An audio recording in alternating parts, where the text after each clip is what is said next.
destacado escritor, investigador en historia. Bienvenido a este live que vamos a hacer. No, pero el honor siempre ha sido mío, sobre todo con tu persona y constante estar perfeccionándote y eso se valora mucho de poder estar ahí contigo. No, claro, muchas gracias. Bueno, no sé si antes quieres presentarte, te dejo el espacio para quienes no te conocen, primero que nada, antes de comenzar la conversación, así que te dejo el espacio. Bueno, agradecido, mira, mi nombre es Juan Carlos Arellano, investigador histórico. Comencé por la zona norte de Santiago, pero ya estamos ampliando ahí el rango. Eh, Más de 7 años investigando, publicando en diferentes medios de comunicación, en prensa escrita, en radio, en televisión. También sacamos un libro el año 2020 sobre las historias perdidas de la zona norte de Santiago. Soy miembro de la Sociedad Chilena de Historia y Geografía ya hace algunos meses.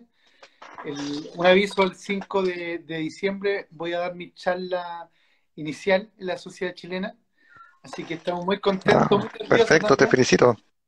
Así que eso te puedo decir por lo pronto y decir a la gente que me sigue.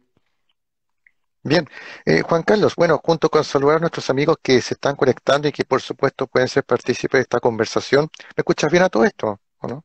Muy bien. Ahí viva Marcelo Cande que Perfecto. se está conectando. Saludo para él. Sí, saludemos a Marcelo, que fiel seguidor, ¿no es cierto? El tema que vamos a conversar, Juan Carlos, es arqueología, ¿ya? Recientes descubrimientos que se han efectuado en Santiago y que tú has sido partícipe. La verdad es que la pregunta es complicada por dónde empezar, así que te dejo el pase para que puedas como dar un punto de inicio de cómo empezó este proceso. Mira, esto partió con la paleontología. Mira qué curioso, ¿ah? Por hallazgos prehistóricos acá en la zona norte de Santiago, principalmente en la actual comuna de Huechuraba, una historia que rondaba por muchos años acá en la zona norte, el hallazgo de animales prehistóricos, muy cerca, curiosamente, donde vivo acá en Huechuraba.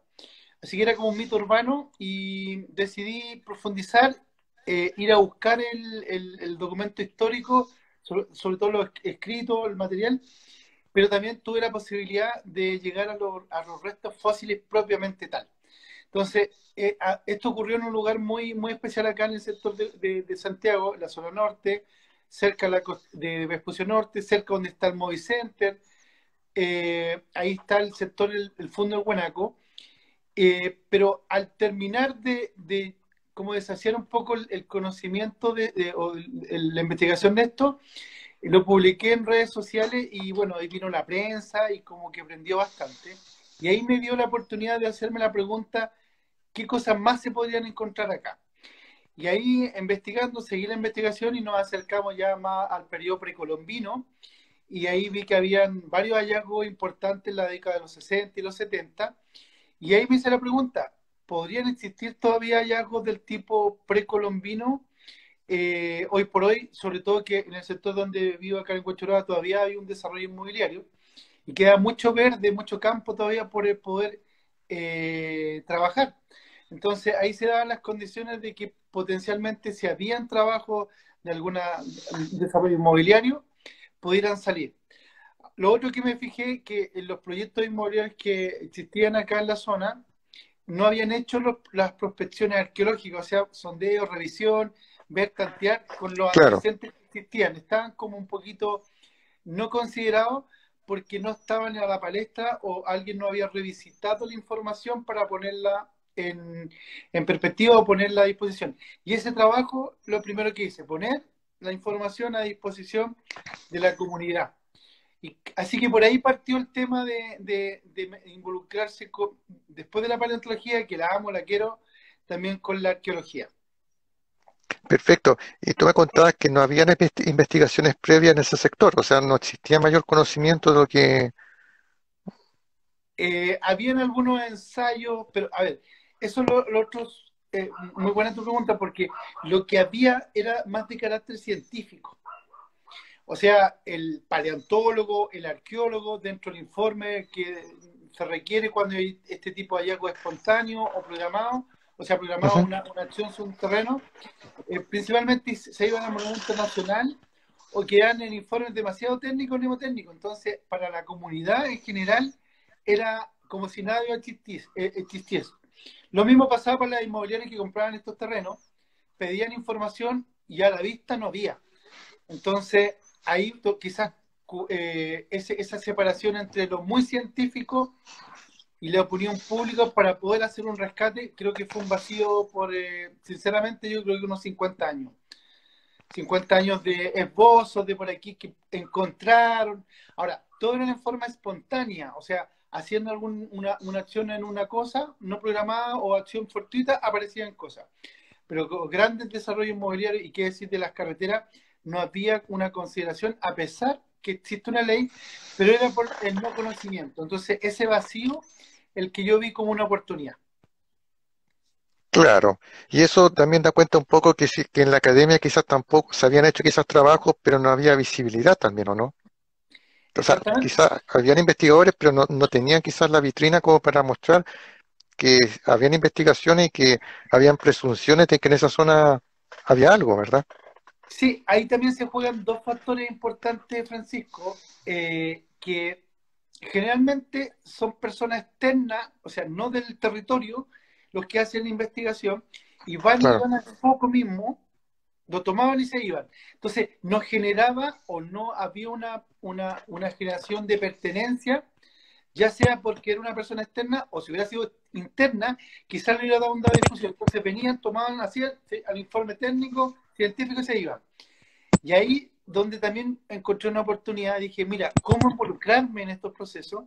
Y cómo interpretar o tener acceso a esos informes. Y ahí empecé a tener acceso a esos informes y empezar a ver que en esos informes técnicamente no es indiscutible, pero espacialmente, geográficamente, históricamente tenían, no eran, eran aberraciones de interpretación de terreno. Y ahí es donde decía, chuta, creo que aquí falta alguien local que vaya orientando estos descubrimientos o estos hallazgos, pero contextualizándolo dentro de la historia. Y en ese tema también me fijé un objetivo de cómo entrar a esa parte científica, cómo relacionarme, y ahí es donde empecé a mandar correo electrónico, ver una serie de documentales, leer el Mapocho Incaico Central, otras investigaciones sobre los procesos fundacionales de Santiago, y empecé a mandar correos donde decía, mira, ¿sabes qué? Me parece fabuloso tu parte científica, pero estás equivocando los nombres de caminos, de cerros, de ubicaciones. Y tuve la suerte, la grandísima suerte, que me contestaron. Y me dijeron, un gran arqueólogo, para mí el mejor de los últimos 50 años, Rubén Esteber, me contestó y no solo me contestó, sino vino a mi casa a conversar conmigo porque le llamó la atención que alguien manejara tanta información sobre investigación, pero con la experiencia local. Y claro. ahí ese fue el quiebre de haber conocido a Rubén Esteban, atreverse a escribirle. Rubén, yo soy informático de gestión, inteligencia de negocio, que alguien tuviese la posibilidad y la grandeza, en este caso de Rubén, de haber reconocido que tenía espacios de mejora y haber venido a mi casa, ese punto fue un punto de quiebre que en lo personal me abrió muchas puertas justamente a la comunidad científica desde el punto de vista arqueólogo, a un grupo importante que estaba siguiendo la huella de don Rubén Esteban. Así que ese quiebre, ya estando un poquito adentro, me desenvolví con respecto a colaborar en hallazgos o esbozos de trabajo de entregar la información que había atesorado por esto, atesorado, más que atesorado, he recopilado los últimos 7 años. ¿Qué año estamos hablando, Juan Carlos, más o menos este periodo que me estás contando? Mira, el momento culmine fue el 2016, ¿ya? Cuando yo terminé de ahí analizar planos tras planos, mapa tras mapa, declaraciones de impacto ambiental, hallazgo descrito en el Mapocho Incaico, referencias a una bibliografía, íbamos a hacer bibliografía, entonces ahí que fue el 2016-2017, yo creo que fue, yo siempre digo que fue como un autodoctorado, o un automagíster. Claro, Claro, cuando después empiezo a liberar la información, y ya lo decía de corrido, mira, curioso, llamó la atención más a la prensa, diario, televisión, radio, que me empezaron a invitar, como alguien decía, tanta información, pero sin leer. Y era que fueron 2 años de verdad que fueron muchos. Pero ya el 2017, final del 2017, con el 2018 empiezo a mandar los correos electrónicos, que de verdad nunca pensé que me lo iban a devolver. Y de Sí, porque ahí, es complicado. y de ahí viene una oleada exponencial. Si ya trae una arrastre de conocimiento, sumándolo con el conocimiento de arqueólogo, en especial de Rubén Esteves, empieza a crecer exponencial. Y quizá un momento que para mí cambia definitivamente este proceso es cuando Rubén Esteves me invita a formar parte de ¿cómo se llama? Un trabajo arqueológico in situ en algo que yo había escrito hace 5 años atrás, donde anticipaba un poco potenciales hallazgos en el sector. Y eso para mí ya pasa a ser mi autodoctorado de trabajar con el mejor arqueólogo de los últimos 50 años y trabajar con él y lo aprendido históricamente, o sea, recopilación, ya llevarlo a la práctica, hacer calicata, hacer movimientos, hacer observaciones. Yo creo que eso fue genial, eso fue el 2018. Entonces ya han pasado 4 años, mira cómo pasa el tiempo. Sí, hemos tenido posibilidad de conversar otras veces y me has contado justamente la vinculación que has tenido con el joven Esteves, ¿no es cierto? Que marcó también un punto de quiebre en tu trabajo en esta materia. ¿Qué pasa después? Pues cuéntame cómo se dan las cosas. Bueno, ahí yo tengo una forma de afrontar el tema de la recopilación histórica que es simultánea. Yo le llamo simultánea o asociativa, que viene del proceso de herramientas de inteligencia de negocio o business intelligence, de cómo atacar la información de diferentes puntos y hacer asociatividad. Ya, ese mismo modelo yo lo apliqué en la recopilación y en la investigación histórica. Me explico que si es cierto, yo partí por la paleontología, después me moví en la arqueología para un periodo de tiempo, en paralelo va quedando información residual, que yo le llamo, que es importante, que generalmente para los científicos van al foco por el tiempo, por escasez, por dinero, pero como yo no tenía eso, todo ese material residual lo conservé y empecé a buscar información, a tratar de profundizar. Entonces, ataqué la historia no solo desde el punto de vista precolombino, sino colonial, el proceso independentista, el Claro. proceso de las guerras civiles, el proceso, bueno, y así, pero no, nada lo quise soltar y dije todo en su momento porque además se repetían algunos nombres, familia, apellidos, dueños de terreno. Entonces, ese material, al no desecharlo, sino mantenerlos, como digamos, en frasquito, me permitía abarcar la historia en simultáneo y poder ir, volver, retroceder, llevar al presente en forma casi simultánea y espontánea. Y eso después lo plasmé en una página web, y perdón, en una página en Facebook, en Instagram, principalmente en Facebook. Ayudó bastante la prensa que también que le gustó mucho que existiese mucha información de un lugar. Entonces, ahí después llegó a la gente y a la gente le gustó mucho. Y eso, ¿Cómo pero fue? fue un proceso bien planificado de tomando herramientas y no dejar nada por perdido, pero sin perder el foco. Depende de lo que se estaba dando en la semana, en el mes o lo que estábamos planificando. ¿Cómo sentiste la percepción de las personas cuando ya conocieron tus investigaciones preliminares, cuando ya veían esto? No, fenomenal, porque mucha gente tenía este tema de el mito urbano, por ejemplo, oye, aquí vivió la Quintrala, decía, Ujú. pero sin sustento así recopilatorio Científico, histórico, científico claro. documental. Sino me dijeron, bueno, yo escuché mucho el tema oral de lo que me fueron diciendo la gente, porque me juntaba desde un alto catedrático hasta un campesino que llevaba 70 años trabajando en la tierra o vecinos que iban a hablar. Y empecé a recoger esa información. Lo más simpático que esa recepción la tomé y ellos vieron que había alguien que podía recoger esa información y canalizarla justamente a la área científica. O sea, fue como un puente. Y cuando llevaba esa, obviamente aprovechaba esa investigación histórica, la hacía llegar a alguien de un carácter con una preparación mejor, como arqueólogos, por ejemplo, o antropólogos, resultaron en un 75% con fundamento los mitos urbanos.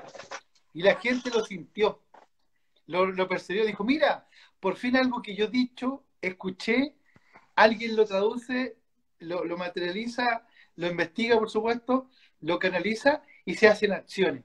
Y de ahí, desde hace ya, yo creo que unos 5 años, no paro de llegar, me paran de llegar mensajes donde me dicen, y fotografías, mira, esto, otro, y han colaborado en una gran comunidad de más de 15.000 seguidores ya, que van aportando justamente a nuevos desafíos desde el punto de vista primero histórico y después se ha materializado con una alianza que hemos hecho en el último tiempo con empresas consultoras arqueológicas. Así que la gente tiene mucho que ver esto. No solo escuchar, sino la interacción y sentirse importante que su aporte es parte Claro. importante por un hallazgo o por un descubrimiento para el país. Y eso lo encontré genial. Ellos lo mostraron, yo ni siquiera se me ha pasado por la cabeza, para ser franco. No, y como hemos conversado también otras veces, muchas personas caminan por esos sectores y no tienen idea dónde están pisando, ¿verdad? Quizás está en lo místico de todo. Sí, pues porque, como te decía hace un ratito, este sector se empezó a poblar. Y mucho. Mi señora me viene Va a sonar la puerta. Ahí sonó. Ya, eh, como te decía, se empezó a poblar y llegó gente, por lo menos en la zona que ya estaba investigada, que no tenía idea. Ellos llegaban porque quizás la casa era bonita, porque queda cerca de cierto claro. lugar, dentro del tema de los periféricos de Santiago, ¿cómo se llaman? Los suburbios, por ejemplo. Claro, pero había mucha información que no manejaban porque no habían nacido en la comuna, porque venían de diferentes lugares de Santiago y de Chile. Entonces, esa gente también se sintió cautiva de decir, mira, aquí fueron los terrenos de la Quintana, por aquí llegó Pedro Valdivia, aquí hay hallazgos precolombinos, aquí hay hallazgos prehistóricos, y mira, y bueno, y después vinieron las comunidades escolares también, que también dentro del concepto de identidad empezaron a ver que había información que venía trabajando hace un tiempo y la empezaron a ocupar como material de apoyo o anexo a las clases. Y de ahí, como digo, se ha hecho un tema muy especial de que la gente, ya no solo de Huachurá, Recoleta, Conchalí, Independencia, Quilicura, estamos en Lampa, Colina, estamos en el centro de Santiago, hemos estado en Peñalolén, están un poco siguiendo esta senda. Mira qué entretenido.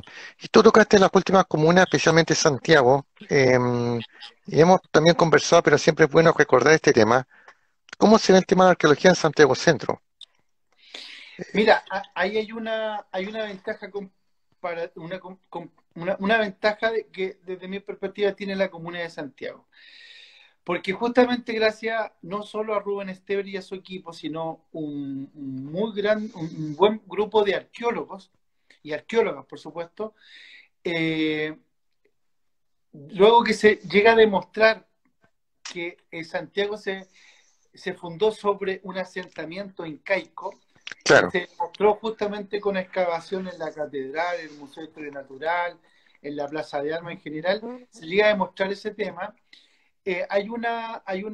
Un decreto municipal que en la Comuna de Santiago cualquier trabajo de reedificación o construcción de edificios tiene que contar con un arqueólogo, porque las posibilidades de encontrar son altísimas. Y eso es un muy buen trabajo municipal, de recoger ese tema y dejarlo plasmado en un documento municipal. Entonces, tiene herramientas en la Comuna de Santiago.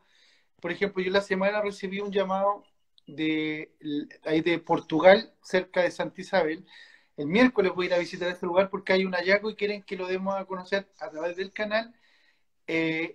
Y nos están preparando qué cosas es lo que se encontraron y nosotros tenemos la posibilidad de transmitir en vivo. Entonces, creo que Santiago es un muy buen ejemplo que no ha sido copiado necesariamente, cuando digo como administración municipal, ya hace años, ojo, no es de reciente, estamos hablando de hace 8 años atrás, cuando sale ese decreto, no se ha replicado en las otras comunas. Y ha costado un poquitito. Ahora, lo especial de este tema, y esto es lo bonito y la satisfacción, es que alguna vez quizás las inmobiliarias se sintieron de alguna forma como invadidas o presionadas. Pero fíjate que como es la vuelta a la vida después de 6 años, 7 años, hoy día las inmobiliarias están contratando en forma proactiva consultoras arqueológicas. Entonces, eso, si tú me decís, viene a cerrar un ciclo, y ahí te digo otra parte de tu pregunta, ¿cómo ve la gente? Mucha gente que tenía administraciones municipales, principalmente en Huachuraba, que yo era loco, que cómo era posible que haya vivido acá, que yo quería que la historia de Chile pasara por mi casa. Eso es lo que me decía la administración municipal. Siendo quizás podía haber tomado los ejemplos de la comuna de Santiago, más allá del alcalde que estuviese. Claro, Y la vuelta a la vida, después de estos años, la historia de Chile efectivamente pasó por la esquina de mi casa, que está demostrado científicamente. Así claro. que hay un tema con las municipalidades que no han adoptado lo de la comuna de Santiago, como tal. Sí, y brevemente, Juan Carlos, como para la curiosidad que nos están viendo, ¿cómo era el asentamiento incaico en Santiago Centro? Porque todavía está la imagen del óleo de Pedro de Valdivia, de Pedro Lira, que se encuentra supuesto en el Museo Histórico Nacional, donde está, ¿no es cierto?, en el Cerro Huelén, ¿verdad? Guiando, ¿no es cierto?, fundando Santiago, pero claramente es una alegoría, o sea, no es una imagen, hay un anacronismo ahí, Pero mira, no es la imagen efectiva. ese tema efectivamente por muchos años era como cierto. Ah, no, aquí se fundó Santiago, pero ahí uno tenía que preguntarse por qué Pedro Lira llegó a hacer ese cuadro. Piensa que los pintores eran extremadamente, no era llegar y pintar, tenían un acceso al conocimiento mm, sobre la media total. O sea, además que venían de familias bastante con acceso a la educación, obviamente al dinero. Claro, Entonces, cada vez, y eso viene que eso, es que Pedro Lira tenía una información que casi como un código da Vinci, si sí, lo queremos llevar, sigue. porque lo que en algún momento dijo, no, pues si la Plaza de Armas de Santiago, esta es una representación sobre... Mira, los estudios de los Disculpa, un historiadores, momento, Juan Carlos, disculpa. Este es el óleo, disculpa, para que claro, lo conozcan. Este libro, todo esto, para citar la fuente, si me permite, es de Josefina Lamasa, que ella hizo un trabajo de varios artistas nacionales y justamente aborda el trabajo de este óleo en particular. es un De verdadero código de da Vinci, para hacer alguna analogía. Y lo puedo explicar si tú quieres. ¿Por qué? Por favor, Antes de eso, decir que el proceso, la ciudad de Santiago nace con los españoles, con el Pedro Valdivia, ¿ya? Él le da el nombre de Santiago. Anteriormente, llamémoslo, era conocido como el Valle del Mapocho. Los hallazgos arqueológicos y relatos también históricos que se encontraron, principalmente Jerónimo de Vivar, un gran cronista del siglo, el cronista de Valdivia, que también es un código muy especial, el que hace el relato desde Valdivia, desde el Cusco hasta el Valle del Mapocho.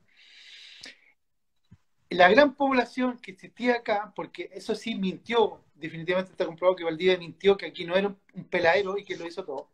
claro, El gran asentamiento humano estaba en la ribera norte del Mapocho, lo que mal llamado se le llama la chimba, porque es solo un sector. O sea, todo el sector que hoy día, por eso viene mi interés, Recoleta, Independencia, Huechuraba, Conchalí, Quilicura. Ahí estaba, si queremos decir, la ciudad. Lo que estaba en la Plaza de Armas era más que nada, y además acompañado en Cerro Huelén, era más que todo un centro administrativo, pero con un carácter de adoratorio, por una ya, serie, por una serie de manejo de la cosmovisión y de un saber que lo hemos perdido, que por qué Santiago o la Plaza de Armas se funda en ese lugar, tiene que ver con justamente una gran investigación de dos grandes investigaciones en paralelo, tres, perdón, pero me vuelvo un poco. Pedro Valdivia llega efectivamente a la zona norte de Santiago, incluso la primera capilla en Santiago, en el Valle Mapocho, es en el Cerro Guachuraba o Cerro Blanco. Ahí queda Nuestra Señora de Montserrat. Y hasta ahí, Pedro Valdivia, cuando ve toda esa acequia, esa siembra, aquí estoy. Pero hay un evento, y aquí viene el código da Vinci que le digo al Pedro Lira, que justamente un 13 de diciembre, ese cuadro sería un 13 de diciembre de 1540, de 1540. Mal llamado, y aquí hay una desviación que dicen que esa llegada al Cerro Santa Lucía habría sido el 12 de febrero de 1541. Pero investigaciones que se han dado de un tema de larga data, y te lo resumo, es que esa habría sido el 13 de diciembre porque era el solsticio de verano. El 13 de diciembre es Nuestra Señora de Santa Lucía, por eso se llama Santa Lucía, y Valdivia le cambia el nombre porque el 13 de diciembre se recordaba o se conmemoraba Nuestra Señora de Claro. Santa Lucía. Y el 13 de diciembre, antes de 1582, como era 1540, todavía regía el calendario juliano. Eso quiere decir que había que quitarle entre 9 y 10 días al calendario actual. Y eso calza preciso un 13 de diciembre. O sea, la fundación de Santiago fue el 13 de diciembre. Cuando Valdivia es invitado por el curaca Orejón de la Casa Real del Inca, llamado Quilicanta, él lo invita un 13 de diciembre a ese lugar a entender un fenómeno astronómico muy simpático, que cuando sale el sol del Punta Damas en la cordillera de los Andes, el primer rayo de sol, el rayo de sol se proyecta sobre el Cerro Santa Lucía o Cerro Huelén. Y la sombra del Huelén termina exactamente donde está la Plaza de Armas de Santiago. Y eso ocurrió un 13 de diciembre de 1540. Entonces, lo que yo te estoy narrando, que hay investigación de 10, 15 años, para resumírtelo, el señor Pedro Lira lo debía haber tenido a la mano. Es lo que él viene a representar, es la verdadera proceso fundacional de Santiago. Porque el otro fue un tema más administrativo, de que el 12 de septiembre, porque a la Rija Gamboa, después tira a las calles, se reformula el proceso fundacional de Santiago, que iba a ser en el Cerro Blanco, y se traslada a los alrededores del Cerro Santa Lucía. Pero eso es ¿cómo se llama? Después el 12 de febrero ya tiene que ver más con un tema administrativo simbólico, pero el proceso fundacional y lo que viene a reflejar Pedro Lira con el conocimiento que recibió es claramente un indicio, siempre lo tuvimos aquí bajo la nariz y no lo sabíamos interpretar, sino solamente, la Fundación de Santiago, no, pero si fue la Plaza de Armas, pero qué mugre, en buen sentido, hacía Pedro Valdivia, sus conquistadores, ahí en la punta del Cerro Santa Lucía. O sea, el proceso comenzó el 13 de diciembre, si se puede decir. Así es. Es más, seamos justos, que Pedro Valdivia llega a finales de noviembre al Valle del Mapocho. Y él se asienta por 20 días, un poquito, casi por 20 días. Y su proceso inicial de fundacional tiene que haber sido en noviembre de 1540, hoy día lo que conocemos la intersección de la calle Recoleta con Santo Dumont. O por la avenida La Paz, en rigor, a un costado donde está el cementerio general. Eso debía haber sido la verdadera fundación. Es más, se pone una capilla ahí, pero de repente algo dice, borrón y cuenta nueva, y ahí es donde aparece Quilicanta y lo lleva al otro lado del río, ese 13 de diciembre. Ese es el proceso de refundacional, porque ya la había como fundado. Yo creo que las actas del Cabildo se tuvieron que rehacer, porque su primero fundacional era a los pies del Cerro Blanco. La segunda sería el 13 de diciembre, y ya la administrativa, una vez que conoce el secreto de la proyección y además ahí estaba la cancha Inca, y por eso dije, ya, yo me sobrepongo, y la iglesia la pone en toda la esquina ahí de Santo Domingo con Puente, lo queremos llevar hoy día, hace exactamente lo que iba a hacer en Cerro Blanco, pero lo hace sobre la cancha Inca que estaba ahí. Y eso ya administrativamente queda como el 12 de febrero. Entonces yo te puedo decir que en menos de noviembre, diciembre, enero, febrero, en 4 meses hubo 3 procesos de Proceso fundacionales. de fundación. Qué interesante. Yo me imagino que ni la comunidad de Santiago por lo menos sabe este tema, al menos públicamente. Mira, lo sabe, pero ahí va el tema que a veces, y eso es una anécdota que tengo, porque me pasó con arqueólogos, con algunos historiadores, con otra gente de la ciencia también, y con la gente en general. Fue un año, con 3 personas distintas me decían, oye, cabrón, ¿sabes que tú nos embarraste? Pues me decían. Y yo decía, primero, gracias por lo cabros, ya no estoy tan... Sigue ¿Por más, qué? sigue. ¿Por qué? Porque yo le daba a conocer esto a la gente. ¿Y qué es lo que hacía el historiador, el investigador, el científico? Ay, pero así, escondido, anotando las cosas porque tenía que terminar su investigación y después se lo presentaba a los científicos y después queda dentro de la comunidad científica. A mí se me Claro, ocurrió la loca idea de entregárselo a la gente común y corriente. claro, para ir recapitulando, porque muchos se estarán preguntando, entonces los incas, el asentamiento inca estaba en la zona norte de Santiago, al norte del río Mapocho, el Sí, grueso. ojo con eso porque, y ahí es parte de mi última investigación, por eso estaba metido y tú me viste en fotos ¿cómo se llama? En rescate Sí, arqueológico de cuerpos en diferentes lugares. Ya había participado en uno grande en Quilicura, y ahora en Colina, otro acá en Huachuraba, y me voy ahora al centro de Santiago, porque yo digo, chiquillos, no subestimemos al habitante, al natural que estaba acá antes de la traída de la tecnología y el conocimiento que trajeron los incas. Aquí yo logré demostrar con un ejemplo que es parte de mi segundo libro, quizás por eso me he demorado un poquito más, porque encontré información que me hizo reformular mi segundo libro, que tiene que ver con los procesos fundacionales de Santiago, es que este tema de la proyección del sol y que sobre la sombra no es un tema del Inca. El Inca lo sabía también, pero ya hay demostraciones que la salida del sol del Inti Raymi en junio para nosotros, o el solsticio de verano, por supuesto en diciembre, esto era una visión casi endémica del natural del Valle sigue del por favor, Mapocho. sigue, yo busco algo acá, por mientras. Sigue nomás. Estamos hablando de más de 3.000 años. 3.000 y podemos quedar cortos 5.000 años. Y eso hoy los incas, no es propiedad de los incas. No Los es incas propiedad de fue un los incas, proceso ¿no? importante, pero la gente que había aquí en el Valle del Mapocho ya tenía ese conocimiento y lo aplicaba. Y Mm, eso lo aplicamos, ¿cómo lo llegué a demostrar? Que tomando esto, lo mismo en la Plaza de Armas, decir, bueno, solo en la Plaza de Armas se genera una sombra de un cerro o de un par de cerros en invierno y verano. Entonces yo tenía bastante dudas sobre el Cerro del Guanaco, que yo vivo a los pies del Cerro del Guanaco, o el Cerro La Región. Y esa región se ve desde San Bernardo, Puente Alto, La Pintana, La Florida, Macul, en todos lados se ve que parece una pirámide. Incluso se ve mucho mejor que el Cerro de Renca. Entonces ahí recibí apoyo de un amigo que hace prácticamente andinismo y que yo le transmití este tema y yo había subido el cerro, la región, pero no en la fecha, o Guanaco, en una fecha importante. Y él tomó la foto el 21 de junio del año 2021.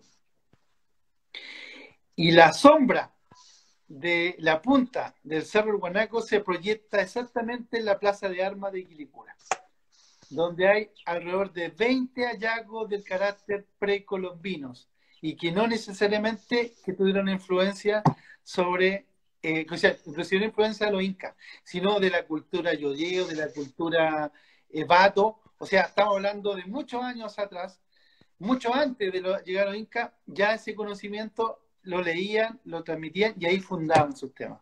disculpa, es que me está demorando que tengo un mapa de Santiago acá. Claro. No sé si se ve, lo veo difícil. Sí, sí, se ve. Se ve. Ya, entonces, para ubicarnos un poco, ¿dónde estaba como el asentamiento grueso de los incas? Para que nuestros amigos se ubiquen. Recoleta, Independencia, Parte Renca, Huechuraba, Conchalí, Quilicura, Lampa, Batuco.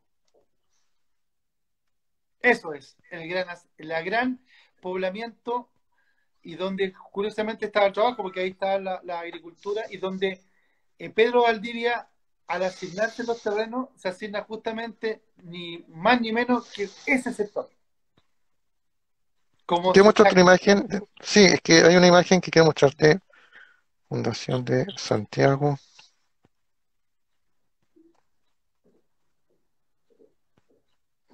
Así es que resulta, a ver, dame un segundo. Pasa que hay un diorama de Cerro Ituj, que seguramente muchos de ustedes lo conocen. Por supuesto. También Entonces, estuvo en mi programa también, sobre todo que el año pasado, sí, o este año estuvo conmigo. Sí. bueno, no tengo la imagen acá exacta, pero tengo acá como la imagen de archivo, no sé si se vea, Ay, que se cae este tablet. Ay, tendría que ser. Esta es la noticia donde reinauguran este diorama. Sí, en la estación de metro Universidad de Chile, con un costado de la boletería sur. Sí, se reconfiguró el diorama que se había hecho justamente en la Fundación de Santiago, porque es Justamente por justamente lo centro que de estás investigación. comentando. Exactamente. Ahora, ¿qué es lo que pasa? Y es un poco que quizás hay que aplicar las nuevas tecnologías, que claro, está el diagrama, pero le falta información. Hoy día con los códigos QR tú podrías escanear el QR y efectivamente te va a entregar mucho más información, porque mucha gente lo puede ver, pero no sabe hacer la asociación. El tema es que hay que enganchar esa nueva representación con la información que se ha logrado en los últimos 15 años también. Y el por qué se revisita o por qué se reinaugura o se replantea el proceso fundacional. Claro, ¿y cómo era la comunidad inca en Santiago, Juan Carlos? ¿Cómo era el tipo de grado de vida que tenían? Mira, para ser franco, aquí, como te digo, mucha gente dice, hoy tú quieres defender los incas. No, es importante el Inca, pero porque es importante para el desarrollo urbano posterior, porque con las canalizaciones, la acequia, la siembra, se hace un valle donde la gente se asienta, y donde hay asentamiento empieza el desarrollo urbano, ya vamos en 7 millones. Pero acá, más que hayan existido primero ejércitos o gran cantidad de Inca acá, no. Aquí lo que habían era el pueblo local que adoptó la tecnología y convivió con ello, pero en su mayoría eran, ¿cómo se llama? Era muy cosmopolita este centro, este valle central, el valle del Mapocho. Así que es como que llegan, lo mismo que hicieron los españoles, fíjate, lo mismo que hicieron los españoles, que eran poquitos, 150 y tantos, llegan a dominar un valle y empiezan a imponer empiezan a desarrollar su cultura sobre los demás habitantes que habían acá. Lo mismo había pasado con los incas.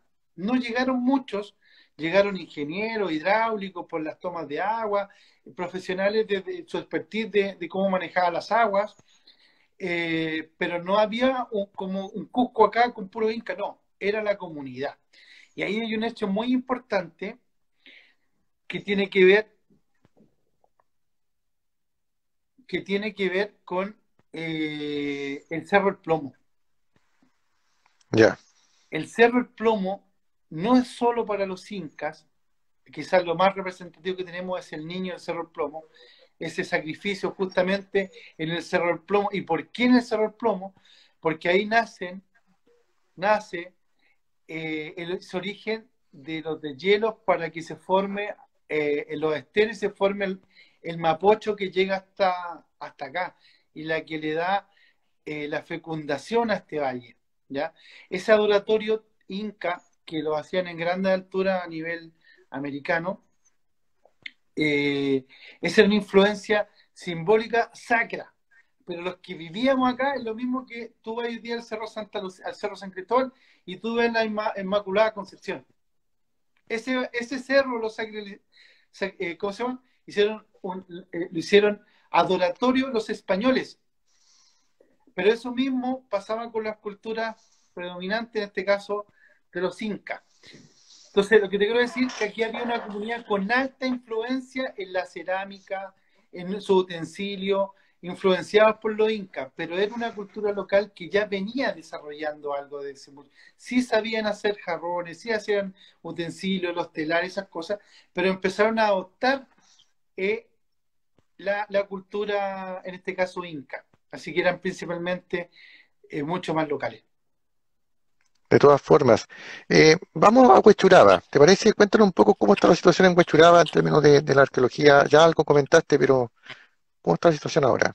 Mira, yo estoy fascinado porque piensa que hace, como digo, 7 años no se hacía ni siquiera una calicata, una prospección arqueológica. Hoy día cada proyecto inmobiliario cuenta contrata ¿cómo se llama? A una consultora arqueológica y en las cuales me invitan y voy a terreno y lo último que se ha ido dando a conocer en 3 lugares. Uno fue en Ciudad Empresarial, que se montó efectivamente donde, donde caía el salto de agua que había descrito la María Graham justo hace 200 años. ahí había una laguna, producto de la toma de agua del Mapocho, de ese portezuelo que hay que caía como salto, y había altas probabilidades porque se habían encontrado en forma aislada en los años 70 hallazgos de cuerpo y cerámica por el sector. Y bueno, y en su empresarial hace unos 3 meses atrás encontraron de todo de nuevo, pero mucho más cercano a lo que fuese la laguna. Eso es una parte. La otra parte en Huachuraba, cerca donde yo, en el sector de Guanaco, también se encontró cerámica muy influenciada inca, que ya se había encontrado también en el 2019, también en un tema que nosotros ahí lo llevamos para que se concretara una prospección arqueológica y poner un sondeo también. Salió también pieza del tipo de influencia incaica. Y lo más simpático para mí, que eso dio la vuelta ahí por varios medios de comunicación, fue que se comprobaba la desviación de la sequía de Huachuraba hacia el norte con unas pircas, que ya también había encontrado el metro cuando hizo las cocheras del metro, hace 3 años atrás, y se vuelve a notificar que había un trabajo de piedra. Ahora, ¿qué es lo especial de esto? Que está también sobre un asentamiento, una pequeña loma. ¿Por qué fue a visitar Colina? Porque espacialmente y materialmente tenía las mismas características que Huachuraba. La única diferencia ahí es que encontraron cuerpos, y es lo que yo mostré ahí. Entonces, en Huachuraba falta una etapa 2 de los sondeos arqueológicos, y dados los patrones de otros hallazgos, está cumpliendo prácticamente, va en un 100% en que se lleguen a encontrar cuerpos también. Lo mismo que fue en Quilicura también. Así que eso habla de que esa ruta que se prolonga hacia el norte, hacia el sur, llegando hasta el Cerro Blanco, es una ruta importante que es conocida como el Camino del Inca. Y ese otro tema que es bonito de ver con Rubén Estever, que tenemos interpretaciones o puntos de vista sobre el Camino del Inca.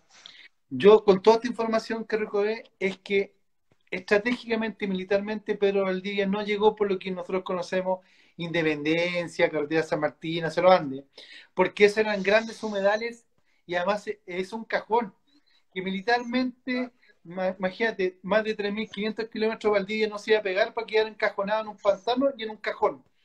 Habían rutas alternativas y otros caminos del Inca que relatan, y eso lo encontré en un documento de Diego de Rosales, escrito en 1603, donde ya esboza un camino bajando desde los cerros de Huachuraba y siguiendo esa ruta donde se han encontrado estos hallazgos de cuerpos, de cerámica y otro tipo de cosas. Entonces, ese es, y además con una dirección muy, pero muy recta al Cerro Blanco, por donde llegó justamente siguiendo el conocimiento, porque ya lo tenía Pedro Valdivia, sabía por dónde habría llegado Pedro Valdivia y obviamente primero los incas. Así que extremadamente potente Huachuraba, es la puerta norte al Valle del Mapocho, donde estaba pasando aquí de todo hace 500 años. Bien, qué interesante, y como te decía nuevamente, yo, bueno, yo no soy de Santiago, soy de Concepción, estoy transmitiendo desde acá, pero he leído un poco tus publicaciones, justamente estos descubrimientos, y me imagino que un honor, pues, o sea, buena parte de la historia de Santiago está ahí prácticamente. Y cuando digo historia de Santiago no es que sea exagerado, es que de verdad, o sea, prácticamente Santiago se empezó a escribir ahí. Es que esa es la satisfacción de, te digo, que quizá una de las mofas que más lo tomé como desafío es cuando Leville me dijo que, y los concejales afines que estaban en su momento, hace 6 7 años, ellos me decían que yo estaba loco, que acaso yo creía que por la esquina de mi casa había pasado la historia de Chile. Esa es una tranquilidad tan bonita y sin soberbia, al contrario, porque al final esto lo hemos transmitido en los colegios, convenio con la Universidad de Chile hemos estado con Emilio de la Cerda visitando estos lugares, con la Universidad de Chile, con la Universidad Católica, con el DUOC, estamos cubiertos todos los colegios particulares acá de la zona de Huachuraba y de otras comunas, de Recoleta, Conchalí, Independencia, del mismo Santiago, compartiendo este tema y la gente de verdad lo valora, dice, chuta, claro, la posibilidad de que Pedro Valdivia haya llegado en una nave espacial y haya caído justo en la Plaza de Armas o en el Cerro Santa Lucía, y que tú miras tú te metes a cualquier página de cualquier municipalidad de Santiago y tú dices, tú lees y dices que Pedro Valdivia llegó en 1541, siendo que el documento ya está de la década de los 60, que él llega a finales de noviembre del 1540. O sea, 4 meses antes de la fundación administrativa. Y eso todavía no ha cambiado. Y ahí quizás hay un tema, un trabajo que tenemos que hacer como comunidad o, bueno, quizás todas estas cosas, estas rebeliones pueden servir también para que tengamos espacio, la gente local, para escribir o reescribir la historia que ha sido un copy-paste en los últimos 500 años. Claro, o sea, fuente en fuente, pero no había investigación nueva y ustedes de alguna manera están rompiendo eso. Están, Mira, te voy a explicar en una línea, que se llama en una línea, en un hecho que es un documento que yo volé, o sea, estallé, porque era el documento que encontraba. Yo tenía un mapa, un plano de Francisco Besa de 1636, donde él mostraba ya más de un camino del Inca, y uno bajaba por los cerros de Huachuraba. Eso es un plano, y tenía que ver con la Real Audiencia. Pero faltaba el relato. Y fue así que dije, bueno, ¿cuál es el relato más antiguo, aparte de Jerónimo Vivar, del proceso fundacional, pero que es un documento inconcluso, o sea, le faltan páginas? Y ahí llegué al padre Diego de Rosales, que él hace una historia general de Chile, y en 1613 encuentro en un extracto de su libro cosas que efectivamente si tú no vives aquí, no lo vas a asociar. Alguien que vive en La Florida, en Peñalolén, no va a entender qué es lo que está describiendo. Y ahí tuve la posibilidad de llegar, y aquí es donde demuestra un poquito el proceso completo. Él dice en dos partes lo siguiente. Los incas venían al Valle Central por el norte, llegaban a Colina, ¿ya? Y Colina existe todavía, el Valle de Colina, ahí en la provincia de Chacabuco. A su derecha o poniente divisan un cerro que parece Pan de Azúcar. Efectivamente, el Pan de Azúcar existe todavía y ahí hay un peaje, el peaje para entrar al sector de Chicureo. Y dicen que las expediciones lo dejaban al poniente y tomaban al este. O sea, el que alguna vez dijo que el este era hacia el poniente y de ahí dijo hay un camino que se llama el Camino del Inca, es el horror más grande de los últimos 500 años. Y ahí dice clarísimo, toma hacia el este, o sea, hacia la cordillera, yéndose a la cordillera, rodea el cerro y desciende al valle de Huachuraba. Con eso se junta que el plano de Besa, que viene bajando desde el cerro, uno de los caminos del Inca, con este descrito, es que por ahí llegaron los incas, por ahí llegaron el proceso de la conquista española. Y no por el cerro este, ¿cómo se llama esto? El Pan de Azúcar, y por su poniente, donde corre la carretera San Martín y hacia Independencia. Porque, como te comentaba, ya está demostrado que eran grandes humedales, pantanales, y hay un cajón que militarmente ninguna posibilidad de entrar a un cajón por la parte más angosta. Ellos llegaron por lo alto, que tiene lo publiqué en mi Instagram, tú lo puedes ver. Ayer, nuevamente sí, estuve ayer con mis hijas, y donde tienen una contemplación del Valle del Mapocho viniendo por esos cerros. Ese hecho, el que yo dije, ¡pah! Listo, acá está el plano, el relato. Y después lo vuelve a relatar el señor Diego Rosales y lo vuelve a reforzar lo importante que era el personaje Huachuraba, el cacique Huachuraba, y él habla de un valle de Huachuraba. Porque claro, efectivamente, mi página se llama Historia de Huachuraba, no por la comuna, y aquí viene la pregunta que me hacías tú también, es por los terrenos que él administraba el cacique Huachuraba, que son la actual Recoleta, Conchalí, Independencia, Parte Renca, Quilicura, Huachuraba, donde estaba interesante. la ciudad, el asentamiento, no solo inca, sino hace 3.000 y 5.000 años, aquí siempre hubo algo. Y siempre mirando el cielo, contemplando la cosmovisión y entendiendo la naturaleza de una forma muy distinta como la vemos hoy día. O sea, había un asentamiento humano antes del periodo de los Incas inclusive. O sea, siempre, nunca estuvo muerto esa zona, siempre estaba...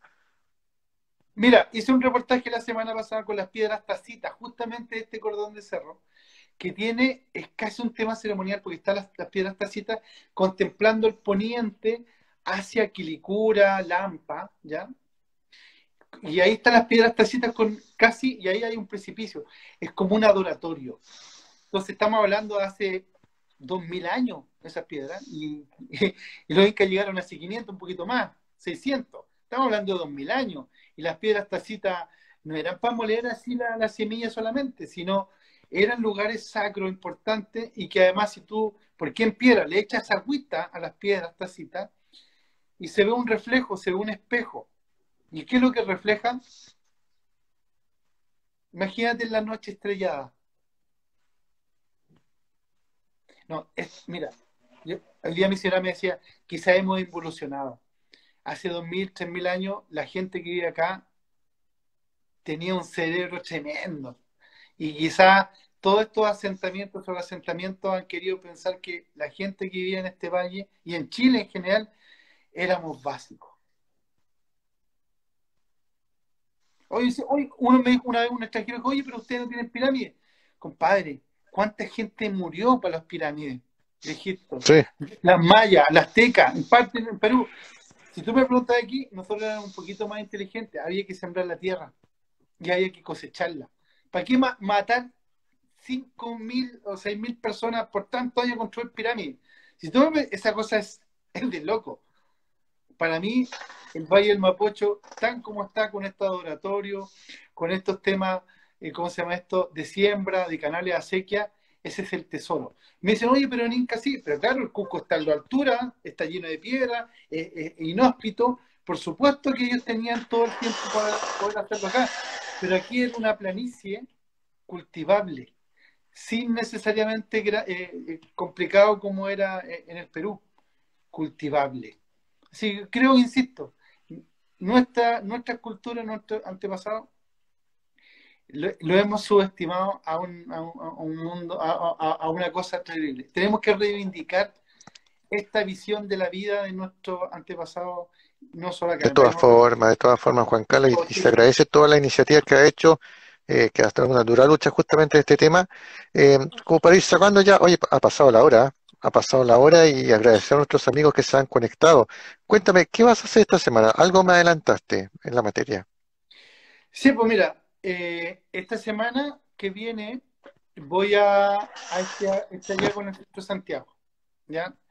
Que con esto ya viene a cerrar lo que acabo de relatar, de que eran culturas que ya sabían manejar de alguna forma la agricultura, que ya sabían manejar la siembra en este valle y que no eran recolectores así esporádicos, Claro, sino que hay un asentamiento. ¿Por qué? Porque este hallazgo tiene que ver, me anticiparon los arqueólogos, que tiene 4 sustratos, o sea, 4 niveles.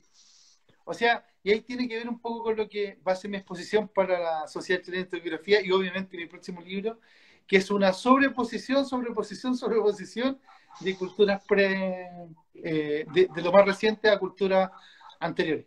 Y es solo que este lugar lo tiene.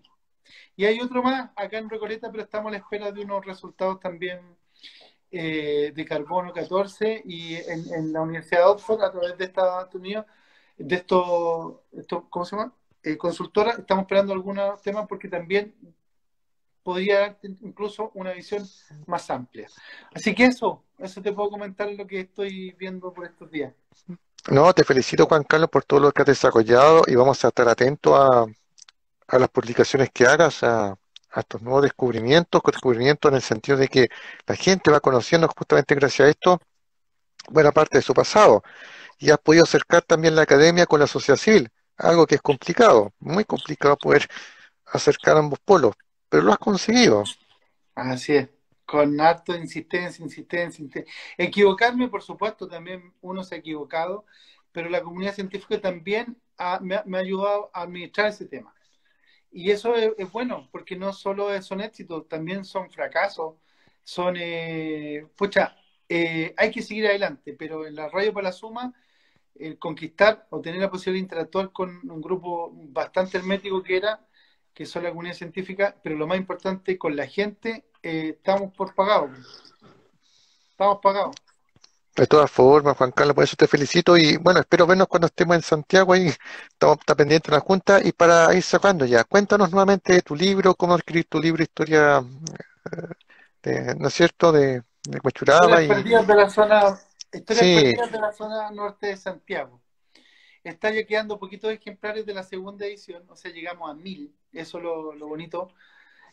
Muy contento. Ustedes lo pueden encontrar, el vínculo en mi página. Recuerda que yo en Facebook soy muy... en la página, el Facebook es la más potente. Ahí hay 15.000 seguidores y ahí tenemos los links para poder adquirir el libro en forma que se lo vayan a dejar acá en la región metropolitana, o si la gente de región lo quiere, podemos mandárselo a través de un tercer proveedor de encomienda por pagar.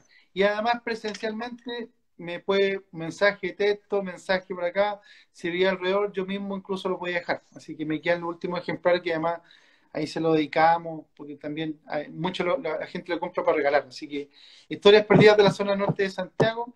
Y también está en la página Delivery sin la E. Ahí está el libro que lo pueden comprar en línea.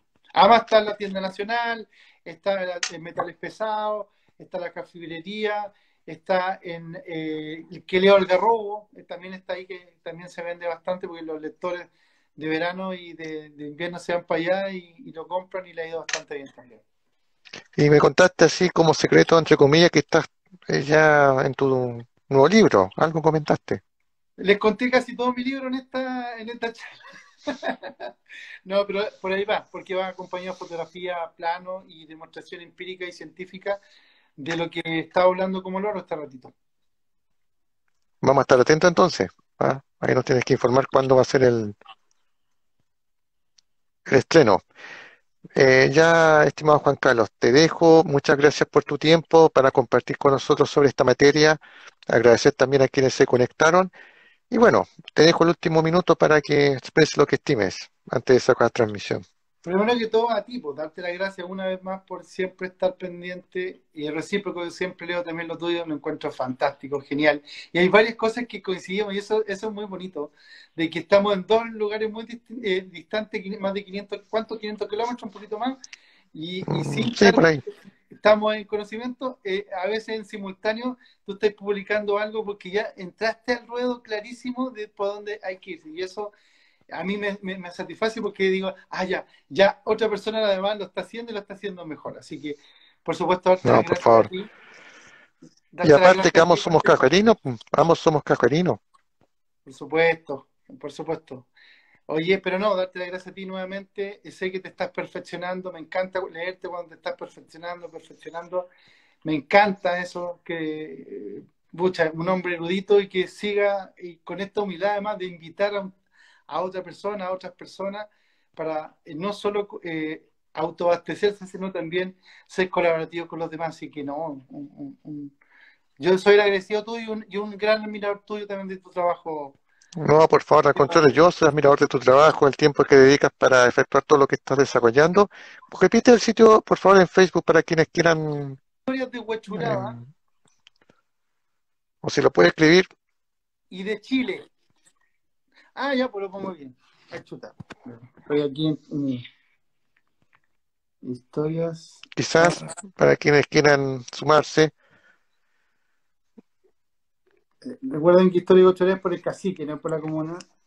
Sí, perfecto. Ahí está, ahí lo puse. Ahí pueden encontrar en Facebook. Y en Instagram también le cambié el nombre también. Se llama Historias de Huechuraba de Chile. Ahí lo publiqué. Oye, la gente que estaba saludando ahí, no los saludé, así Sí, que saludo a todos porque los veo no, pasan. muchas gracias a quienes se conectaron en la transmisión y bueno, nos veremos en una próxima oportunidad. Así que Juan Carlos, Igual amigos, nos saludos a estamos amigos viendo. Un de afectuoso Confi. abrazo. Espero vernos pronto. Tipo, Tenemos pendiente una junta para compartir conocimiento y retroalimentar justamente trae de esta. zapatillas de trekking porque vamos a ir a los cerros, las piedras tacitas, por donde llegó Valdivia, los Incas, así que ahí vamos a estar. Así que bien preparados y con alta agua y bloqueador. Perfecto, estar atento entonces. Que esté muy bien, Juan Carlos, y un saludo a quienes se conectaron, ¿ah? Muchas gracias, que esté muy bien. Chao, nos vemos. Chao, chao.